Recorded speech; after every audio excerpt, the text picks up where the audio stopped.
mikongwe. Yahweh, Yahweh, batela mikongo. Yahweh, Yahweh, benisa mikongwe. Yahweh, Yahweh, batela mikongo.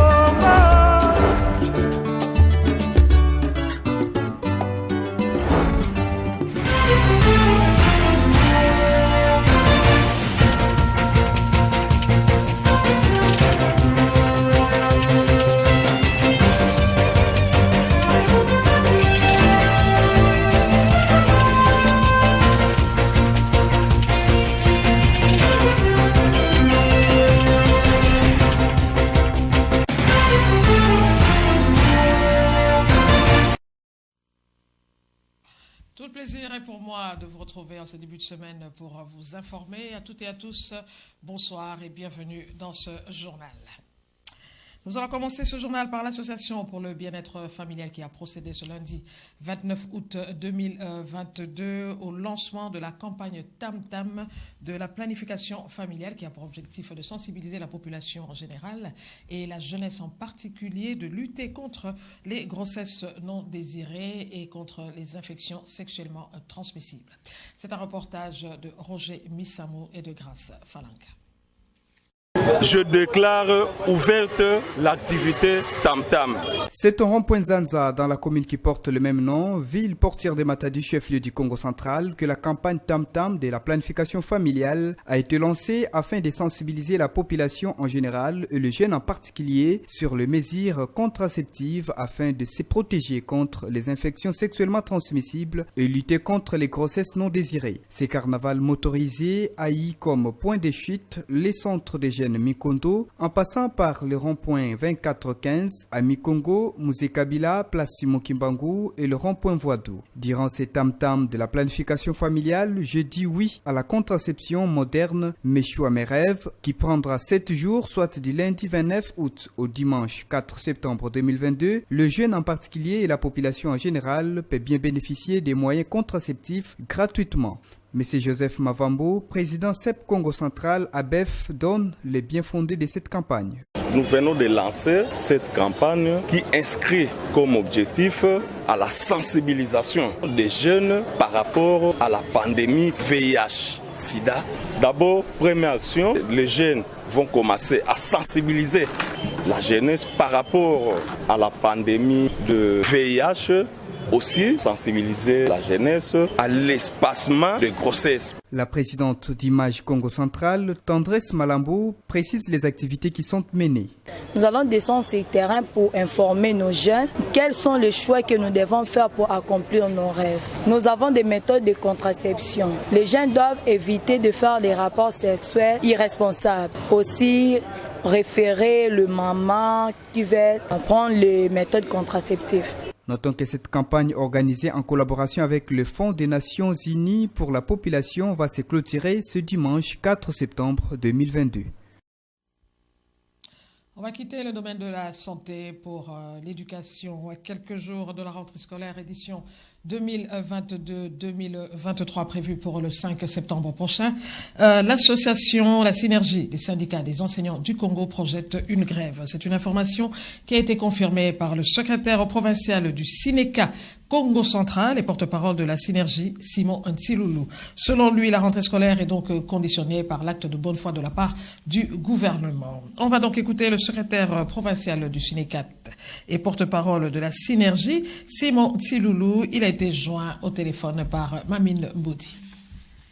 Les enseignants du Congo central dans leur ensemble conditionnent la rentrée scolaire pour ce 5 septembre par l'acte de bonne foi que devrait poser le gouvernement de la République en réajustant les frais de gratuité des enseignants de l'école primaire tel que convenu en Mboué-la-Loge. Puisque les deux parties, nous avons fait des concessions. La première concession, c'était en octobre qu'on devrait ajouter 69 000 francs, équivalent à 30% des 230 000 qui seraient le deuxième palier. Les deux parties ont convenu de poser les actes de bonne foi et au gouvernement, il était question de réajuster les frais de la gratuité, la prime de la gratuité des enseignants du primaire avant la rentrée scolaire. Curieusement, jusqu'à présent, rien n'est encore fait et nous exhortons le gouvernement qui tient mordicus à avoir une rentrée scolaire apaisée. Si vraiment le gouvernement veut que cette rentrée scolaire soit apaisée, qu'il honore son engagement pris de bonne foi pour manifester sa bonne volonté d'honorer les engagements tels que exigés par les syndicats, de réajuster la prime de la gratuité telle que convenue en Bois-la-Loge. Parce que ne pas le faire, ça risque encore de faire douter les enseignants, d'autant plus que beaucoup de choses ont été promises de manière volatile et n'ont jamais été réalisées. Ça installe l'esprit de doute dans les enseignants. Et si jamais le gouvernement arrivait à honorer son engagement de réajuster la prime de l'école primaire où rien n'est perçu, où rien n'est payé, nous pensons que ça peut pacifier le climat. C'est à ce prix que vaut une rentrée scolaire apaisée. On va parler religion à présent pour dire que le représentant provincial de l'église kimbanguiste a effectué une tournée pastorale. C'était dans le district ecclésiastique du Bas-Fleuve. Objectif, sensibiliser les fidèles au programme de l'église, notamment la construction de la résidence présidentielle à Kamba. C'est un élément de notre correspondant dans le territoire de Sekebanza, Timothée Mvoya. Suivez. C'est par la cité de Tchelak, le numéro 1 de l'église de Jésus-Christ sur la terre par son envoyé spécial Simon Kimbangu dans la province Congo centrale, le révérend Ndungi Maïlo Aouké Octave a entamé le 20 août dernier ses contacts avec les fidèles kimbanguistes du district ecclésiastique du Bas-Fleuve en vue de les sensibiliser sur la nécessité et l'importance de la construction dans les tout prochains jours d'une résidence officielle du président de la République en Kamba, Jérusalem. Accompagné de quelques responsables provinciaux de l'Église, les représentants du chef spirituel de l'EJCSK s'est rendu par la suite pour le même exercice dans les cités et agglomérations des Tsanganor, Luango, Tsundi Sud, Kakongo, Sioni et Lemba avant de boucler sa mission samedi 27 août 2022 à la paroisse centrale kimbanguiste de Kinzavouete où l'attendait le dirigeant des paroisses et sous-paroisses venus de tous les coins du territoire de Sekebanza. Faisant partie de la délégation, le secrétaire provincial de l'église kimbanguiste au Congo central, Moussa Mwanda, qui a saisi cette opportunité pour éclairer l'opinion à travers un message sur les enseignements contradictoires qui règnent depuis un certain temps autour du nom du prophète Simon Kimbangu, explique le bien fondé de l'érection de la résidence présidentielle en pleine cité sainte de Kamba. C'est pour sensibiliser nos chrétiens kimbanguistes et fidèles parce que nous avons un grand travail que le chef spirituel, Papa Simon Kimbangu, nous a donné. Nous devons construire un palais présidentiel au niveau d'une campagne nouvelle de Jérusalem. Nous, la province du Congo central, la commune de Kimbancheke et la commune d'Enjili. Il fait aussi de noter que dans son calendrier historique, l'église kimbanguiste se prépare à commémorer le 12 septembre prochain le 135e anniversaire de naissance de Papa Simon Kimbangu. Depuis Kinzavouete, Timothée Mouila pour Ma Bannière FM. On va toujours rester dans le domaine de la religion pour dire que l'Église des Noirs en Afrique, ENAF, en sigle de Matadi, située sur l'avenue Mbundozi au quartier Salongo dans la commune de Matadi, a commémoré le 71e anniversaire de la consécration de son chef spirituel Simon Padi. C'était donc ce dimanche 28 août 2022 en son siège, et ce, en souvenir de la mission de celui-ci reçu par le prophète Simon Kimbangu. Et cette mission, c'est de sauvegarder le prophétisme Congo. C'est un reportage de Eli Nyanga qui a été rendu par Fallon King.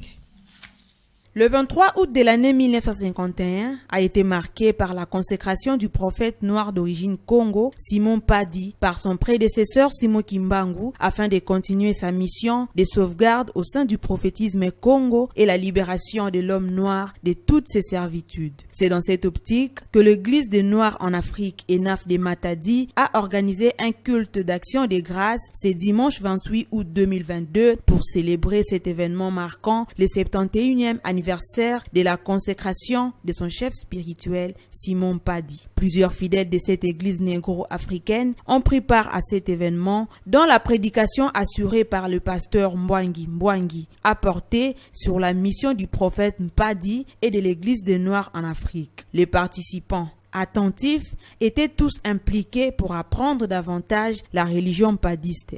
À l'issue de ces cultes, le secrétaire provincial de l'ENAF, Nzuzi Nzaou, a fait le point sur cette activité. C'était le 23 août 1951 que Simon Kimbangu a eu l'initiative de pouvoir consacrer son successeur Mpadi Simon Pierre. Raison pour laquelle aujourd'hui nous avons organisé ce culte pour que le Noir puisse savoir que Simon Kimbangu n'a pas fini sa mission comme ça. Il a laissé un successeur qui est le fondateur de l'église de Nord-Afrique, Mpadi Simon Pierre.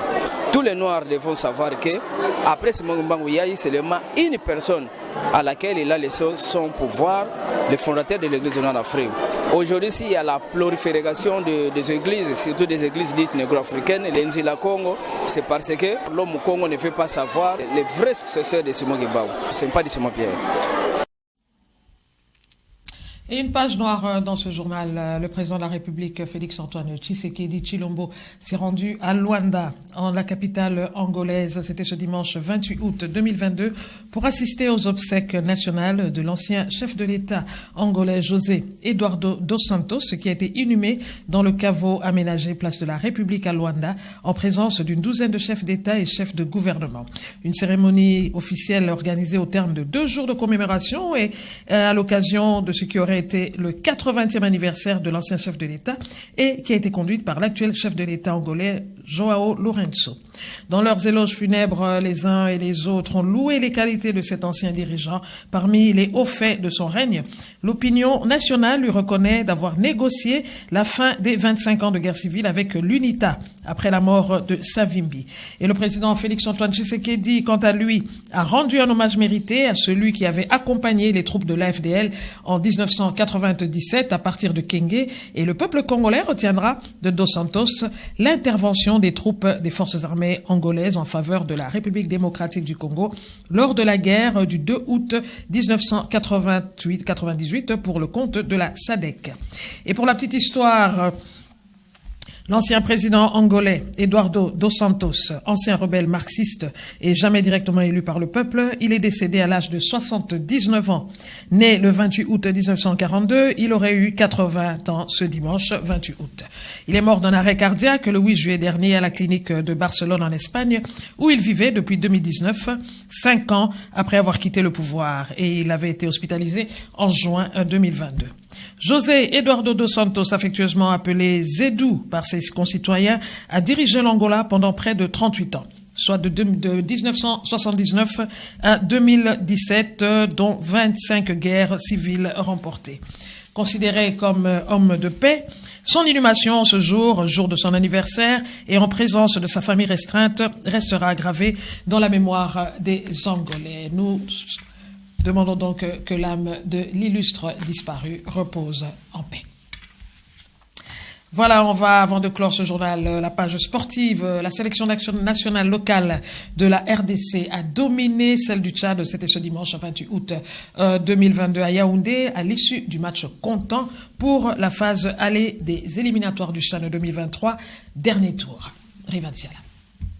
Il y a des victoires qui sont certes importantes, mais qui ne donnent pas la totale satisfaction. Satisfait du résultat, si. Du contenu, peut-être non. Je vais répondre tout d'abord à mes autorités de mon pays qui nous organisent les championnats, qui ne nous mettent pas dans des situations très difficiles où on doit recommencer à zéro, former un joueur. Vous savez, la physiologie de l'athlète, comment c'est difficile.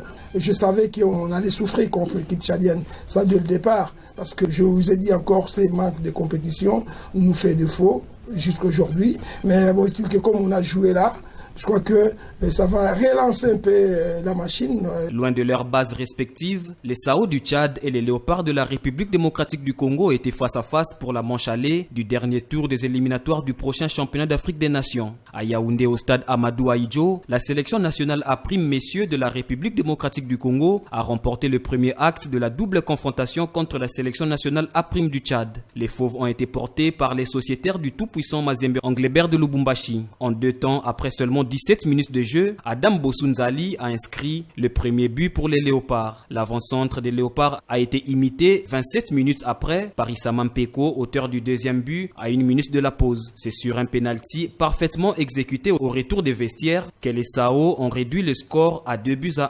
C'est sur cette note que les deux sélections se sont quittées au terme de 90 minutes réglementaires et se donnent déjà rendez-vous le dimanche 4 septembre prochain au stade des Martyrs de Kinshasa pour l'acte 2. Au vu du résultat acquis à l'aller, la République démocratique du Congo n'a jamais été aussi proche d'une 6e qualification du championnat d'Afrique des Nations.